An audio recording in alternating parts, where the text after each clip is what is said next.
Як сышоў рэпер Паша Тэхнік, абмяркоўвае ўвесь музычны інтэрнэт, але такіх прыкладаў, калі чалавек сістэмна і па раскладзе сам сябе закапаў, хапае і ў беларускай музычнай тусоўцы. Спадзяюся, што гэты спіс у бліжэйшы час не працягне, напрыклад, Сергей Михалок. Вялікай стратай для беларускага і мінімум для еўрапейскага метала стала смерць гітарыста, клавішніка і кампазітара гурта God's Tower Александра Урака.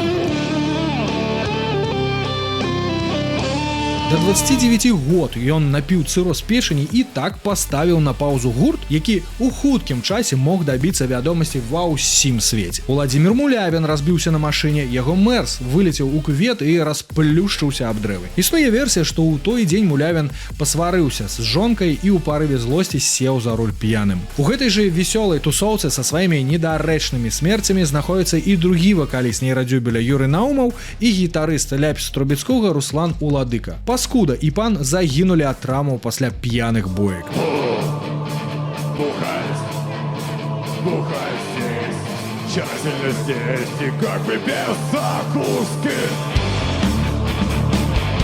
У поп-музыцы, напэўна, самым сапраўдным рок-старам можна назваць Александра Тихановича. Яшчэ ў канцы 80-х ён закідваўся ўсім, ад чаго можна балдзець, але, здаецца, завязаў, прыйшоў да веры і замольваў бурную маладосць. Нягледзячы на моцна падарванае здароўе і рэдкую хваробу лёгкіх, Тиханович пражыў 64 гады, і гэта на 25-30 гадоў больш, чым у іншых згаданых музыкантаў.